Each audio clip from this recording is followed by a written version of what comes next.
Bonsoir, bonsoir. C'est RD Congo Basango Télévision Bandiko.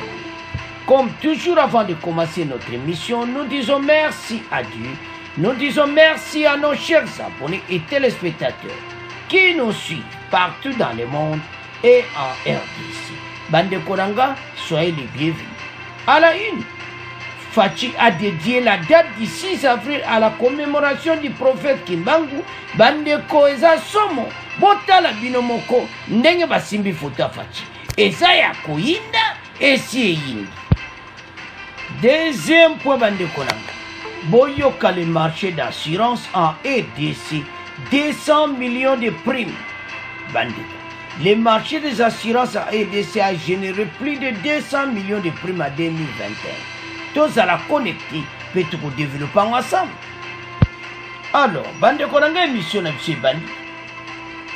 Et comme étant au bisonyo stozala na RD Congo Basango Télévision, pai wapi tokozwa benfwa kitoko pona mboka na biso. Bandeko, masola weza minene. Pourquoi tozoloba bongo? Parce que RDC makambo ezo changer au jour le jour. Yango tangu nyonso bozala connecté na chaîne oyo obozwa information kitoko bandeko na ngai. Awa, on va parler, il y a date, il y a le 6 avril. Conseil des ministres Basangaraki, alors, ma décision était banda l'année prochaine, le 6 avril, et comme jour férié. Donc, Pona Simon Kimbangu, Botala, Oyo président de la République Azosala, Botala comment peuple Oyo, à cause de comment le chef de l'État aille na masolo kitoko. Alors, qu'est-ce qui va se passer à bandeko nangai? Date wana mutu nyonso akovana na ndaku journée pays bakofuta yo. Pourquoi ba dédier yango? Bandeko boyebi prophète Simon Kimbangu ba congolais toloba à chaque fois qu'il fallait honorer prophète Nabiso. Bon, mon ande ba musulman ba honorer prophète Nabango Mahomet. Il fallait pas honorer pays. Alors, gouvernement mon inquiété et comme état oyo, église kimbangiste, bazara honorer na sens qui date wani kozala férié. Tout a commencé au Conseil des ministres. Le ministre de l'Emploi, Travail et Prévoyance sociale, Claudine Dossi, a fait part au Conseil des ministres des conclusions de la 36e du Conseil national du travail, CNT. Elle a rappelé que l'accent a été mis sur l'actualisation des jours fériés et légaux en RDC. En vue de répondre au souhait du chef de l'État, c'est lui d'instituer la date du 6 avril, journée chômée et payée en mémoire de Simon Kimbangu. Et ça qui toko. Comment on était quand même prophète, oyo, ba Congolais nyonso ba yebi, histoire etikala na EDC Simon Kimbangu. Congolais mokota bosani. Alors, fatia moneke, mais to commémorer yango. Alors, Simon Kimbangu, commémoration, le 6 avril comme férié. La ministre de l'Emploi, Travail et Prévoyance sociale, faisant suite aux instructions du Premier ministre, a communiqué au Conseil de conclusion de la 36e du Conseil national du travail. L'insistance a été faite sur l'ordonnance relative à des jours fériés. Bandeko, bamekina ko régulariser ba jours fériés à EDCP. Oyebi gouvernement nabiso bandeko tolobango shafa to passer tamo mawato. Mais ba makamba mike za pena na ordre ti. Alors ba mona kete ba meka kubongisa pe makambo oyo ezala bien préparé avec des documents. Mutu nyonso ayebi aneo mobimba ba jour férié zabwe. Mutu nyonso za planifié na. Alors l'insistance a été faite à l'ordonnance à chef de l'État à l'actualisation des jours fériés et légaux en République démocratique du Congo pour répondre à la volonté du président de la République de dédier la date du 6 avril à la commémoration de la vie du prophète Simon Kimbangu, rapporte le compte rendu de la 51e réunion fait par Patrick Mouyaya, porte-parole du gouvernement. Moyebi, Patrick Mouyaya outa kopesa yango ete tango ekoki. Biso nyonso date oyo ekomi dans date to commémorer Simon Kimbangu.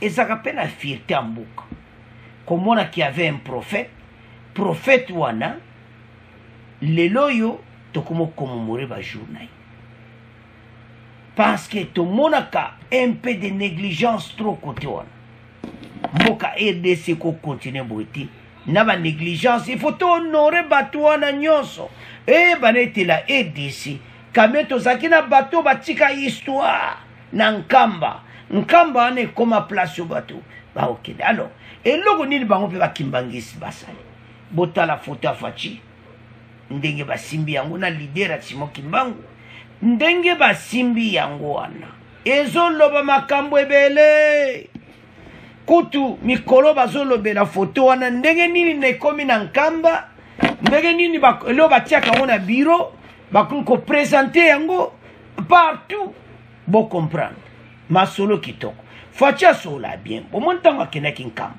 masolo na bango ezalaki vrai. C'est pour cela que bozomona bango pe baza konori ete makambo ebele ya mboka Kimbangisi boyebi ke bakotsa pena mutu na politique tende catholique babikotsa bango batalaka makambo ya religion bata makambo kobondela nene mpona chef de l'état kobondela mpona mboka bango bamikotsaka te na makambo ya politique nde tomonaka basango tozokritike te basango te mais eza makambo bakongoli bazomona pourquoi l'église kimbangiste bakotaka makambo oyo te ya koya dongo oyokaka baconférence de presse sur la politique bango baza bongo te bango baliona mpona kobondela mpona mboka. Alors bandeko masolo kitoko foto ya Faci yango wana basimbi c'est du plaisir de père et de mère l'église eza mpe kocélébrer kosepela na chef de l'état mosala azosala tala bandeko Faci baelingi ye toali awa po bino so kongo nyonso azoloba azokomisa ye tozoloba eza ke Faci partout nabe okende na Congo central partout na nkamba place oyo l'église kimbangiste bazomona koma chef de l'état asali mpe mpona bango bandeko komomore jour oyo ezali kamonene. Alors maintenant banda année prochaine le 6 avril ekomi jour férié payé chômé à la maison bafuti bino nyonso. Alors totiki yango biso nyonso tokomi jour férié totiki yango na bino tokomokende na deuxième point. Alors bandeko na nga tokomi na deuxième point na biso boyoka le marché d'assurance à EDC 200 millions de primes bandeko parce que de plus en plus bazozwa ba prime de plus en plus bazofuta bempo bandeko makambo echange na mboka bakongole ebele bazoyeba te oyo ezoleka na mboka yango boyaka na ede Congo basango télévision boyoka makambo ya sika bandeko Faci azochange mboka makambo ebandaki na 2019 mais ezaki pena kaka ndenge wana baprivilégie yango mais eza te na ndenge eza lelo.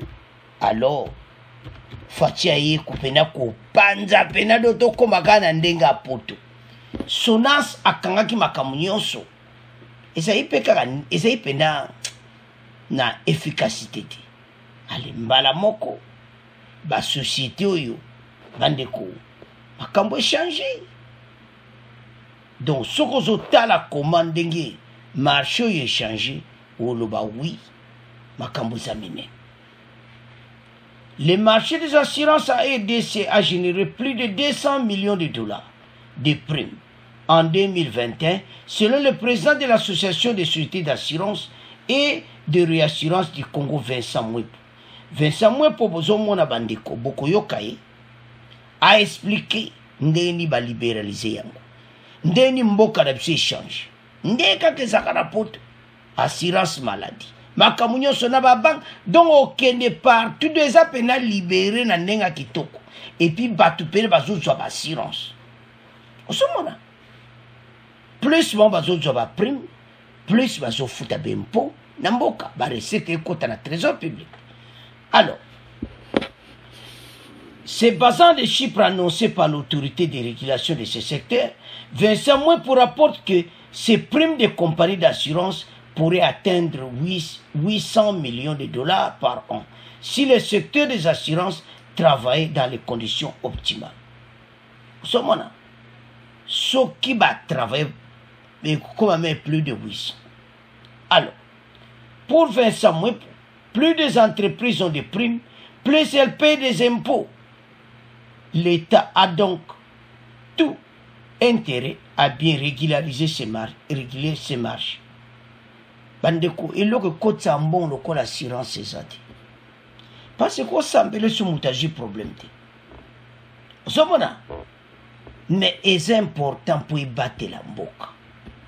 Ba assurance ça bat carré na Kinshasa sans assurance. Makambo ebele o comprendre ti omona sida mo boya ya pepina kimi parce que assurance ezati na opesa ba onfoti te ndenge mboko etambulaki na kati ya mawa mayuya désordre alors botala epai wapi mboka na biso wuti tala fatinde azo changer mboko malembe bandeko boko mona koma mboka changer mutu nyonso akoma otala bi oka RDC eza RDC ozo RDC. Alors en tout ça eloko nini esalami ba libéraliser yango na ndenge ya mokete tala fatia kuta makambo ebele pepe da bandaki ya ba avancer na ngote pona nini ba gouverneur de makambo ebele fatia osala pepe do mona bandaki na ya pratique na facile otame makambo eza bien. Allez, le président de l'association de sociétés d'assurance préassurance du Congo, directeur général de la société active, Vincent Mwepo pour s'entretien na bandeko boyo kande ba kutune ba question. Alors, Tolanda Vincent Mwepo bon to continue mission na biso. Vincent Mwepo, bonjour. Bonjour. Brièvement, présentez-nous votre entreprise, présentez-nous Activa Assurance RDC. Le groupe Activa, nous sommes présents sur 9 pays à travers 12 sociétés. On a des sociétés vie et des sociétés non-vie. Nous sommes une société qui a été créée, donc je disais depuis 24 ans, par des investisseurs africains qui voulaient créer une compagnie d'assurance qui allait travailler sur les standards internationaux, mais qui serait vraiment concentrée sur l'Afrique. Et on est présent en RDC depuis 2019. Et en 2019, on avait uniquement l'agrément pour la partie non-vie. Et maintenant, depuis 2021, on fait aussi la partie vie. Puisque vous avez insisté là-dessus, ça veut dire quoi? Assurance vie et l'assurance non-vie, c'est quoi la différence entre les deux? L'assurance non-vie est aussi appelée assurance IARD, incendie, accident et risques divers. C'est plus les assurances qui sont basées sur les responsabilités, sur les biens, quand je dis bien, donc les voitures, les immeubles, etc. Et l'assurance vie, c'est une assurance qui est plus tournée vers la personne. Si on a des assurances décès, on a des assurances retraite, des assurances qui ont des capitales décès invalidité et d'autres produits qui se promettent de se projeter sur l'avenir, donc soit pour un projet, soit après notre travail habituel et quand on va prendre notre retraite pour qu'on ait un fonds pour pouvoir maintenant s'orienter vers d'autres activités. Quel est l'avantage que l'État a à organiser le secteur des assurances? Est-ce que c'est un secteur aussi important pour l'économie dans un État? Le secteur des assurances, si je prends le cas de la RDC, si vous dites que l'État a intérêt à réguler le secteur, je dirais oui, parce que déjà c'est un secteur qui est de libéralisation très jeune. Donc ça veut dire depuis 2019, c'est vraiment la date de la libéralisation. Donc ça veut dire qu'il faut vraiment, quand c'est jeune, mieux va prendre les bons réflexes et bien organiser quand c'est encore jeune, au lieu de faire ça après de longues années. Après maintenant, les chiffres que le régulateur nous a présentés, on parle d'un marché qui, actuellement, dans les conditions dans lesquelles nous fonctionnons, s'il est régulé de manière optimale, on est à peu près à 800 millions de dollars de primes. Et dans 3 à 5 ans, on peut passer à 3 milliards. Et si je vous dis qu'en 2021, on était à peu près un peu plus de 200 millions de primes, donc vous voyez quel est le gap qu'il y a. Donc ça veut dire que l'État a tout intérêt à bien le réguler parce que plus on a de primes, plus on paye d'impôts. Et puis l'État a plus d'argent d'un côté, plus on paye de primes, plus on a des capitaux qui sont disponibles justement pour investir peut-être soit dans des projets ou soit déposer dans des banques et les banques pourront donner plus de crédit aussi à leurs clients. Quel serait votre commentaire lorsque l'IGF et l'ARCA veulent embrayer sur l'article 286 du Code des assurances qui interdit que les entreprises ou des personnes physiques souscrivent leur police d'assurance à l'étranger pour des risques qui sont installés au Congo ou auprès des entreprises qui ne sont pas agréées par l'autorité de régulation et de contrôle des assurances ARCA? Je pense que la loi s'impose à tous, donc on a des assurances qui est claire avec l'article que vous venez de citer, et je dirais que c'est pas plutôt les compagnies d'assurance, c'est les opérateurs qui s'assurent directement à l'étranger. Et tout à l'heure je vous parlais des chiffres, je vous disais que 2021 le secteur des assurances a terminé à peu près aux alentours, je crois, de 220 millions de dollars de primes. On vous dit que le secteur actuellement est à peu près 800 millions de dollars de primes normalement qui devraient sortir actuellement. Donc la différence entre les deux est sûrement quelque part. Donc je suppose que l'IGF et l'ARCA, quand ils prennent ces décisions et ils font ces communications, c'est qu'ils ont plus d'informations que moi et ils savent où sont les primes et sûrement qu'ils ont déjà identifié des opérateurs qui sont dans des cas qui ne sont pas permis par la loi. Quel est l'avantage qu'un assuré a et que le non-assuré n'a pas? Je dirais que nous sommes non seulement tous des humains, nous sommes exposés à des risques en permanence dans la vie. Vous achetez une maison, elle peut brûler, vous achetez une voiture, elle peut faire un accident, vous allez en voyage, vous pouvez tomber malade et beaucoup d'autres situations qui peuvent arriver dans la vie. L'assurance est là pour couvrir des risques. On sait que le risque zéro n'existe jamais, mais quand vous avez un événement, un sinistre qui vous arrive, l'assurance vraiment vous aide à revenir à l'état dans lequel vous étiez avant le sinistre. Que ce soit au niveau de la maison, on va financer des réparations, au niveau du véhicule, on peut financer des véhicules et parfois en acheter un nouveau aussi, vous avez un tout risque, etc., etc. Donc ça veut dire que vous voyez de vous-même un assuré et un non-assuré. Le non-assuré qui a un problème, il peut tout perdre, mais l'assuré qui a un problème, au moins l'assurance lui permet de revenir à l'état initial pour pouvoir continuer sa vie tranquillement. Vincent Mwepo, merci. Alors, bandeko tolandi biso nyonso ke eza nini moko asika babandi kala te me ndenge ezokende baprime ezomata na ndenge akosakana nango te parce que bato de plus en plus bato bakozwa yango. Alors nini ekochange makambo ebele ekochange mboka makambo kitoko bandeko na ngai. Alors bamillion ekokota na mboka vie ekozala kitoko yango toyesa bakongole tala oyo eza mboka na biso, mboka oyo biso nde bato tokosimba yango e avance ekende liboso. Tala makambo baassurance te ezochange mboka. Tala combien de fois bolandi interview wana, est-ce que liboso tozalaki nango? Liboso tozalaki nango te. Pourquoi? Tunanga totunana. Donc eza mawa pesoni kotala nde mboko ezaki dirige ezali kaka Sonas ye moko, alors que Sonas ezalaki penza na ndenge mpena baassurance, donc ezalaki mpe on dirait ekanga makambo nyonso. Maintenant baye kolibéralize yango et puis lero wana bato ebele bazali bato bafuta assurance te, mais lelo mboka esange bato bakoma ofuta baassurance. C'est la joie. Alors so tomona makambo boye, il faut mboka oyo échanger et avancer na ndinga kitoko, parce que bandoki ya Congo badwi mboko babomi yango fatia bani kolamusa. Tala bozwa président avanda na diaspora abongisela biso mboka, ozomona ayebi awumeli na poto fatia avandi na diaspora ayebi mwa makambo ebele ifana salabu ifana salabu. Donc c'est ça. Tala epai wapi tokomi lelo mboka eza kokende na direction ya kitoko. Bakongole boza na Kinshasa soko mono débrouiller mwa moke zwa assurance na yo ekosunga yo so zwi likama pase ezaki sumbo yo za sumboka désordre te okei mpe bafuti yo bambongo na yo nde bolandi directeur wana aexplike yango très bien directeur DG ya oyo azodirige makambo oyo nde balibéralize yango eza secteur moko ya sika toza na espoir ete makambo vraiment ekende bien epuis mboka oyo ekoavance kitoko yango toyesa bakongolais ke il est temps biso nyonso tozala nsima ya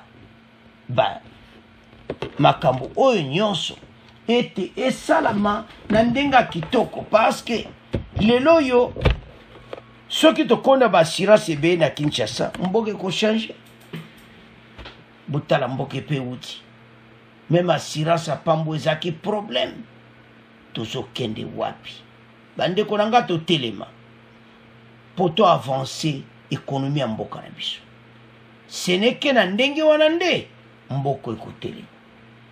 Alors bandeko tolandi ndenge ni makambo assurance ezochange mboka biso changement de mentalité ekomi na ndenge ezaka na Europe aexplike wana oza makambo desi ya liwa bibembe makambo tu mbongo na yo problème donc assurance ya ndenge na ndenge okozwa assurance ya vie yo kaka ya biloko no yo kaka ya maison habitat yo kaka donc ka ndenge ezaka na poto c'est celo toza koluka mboka ekoma boye eza facile te eta faci akuti mboka na ndenge azomema yango ezosenga sipora nga na yo.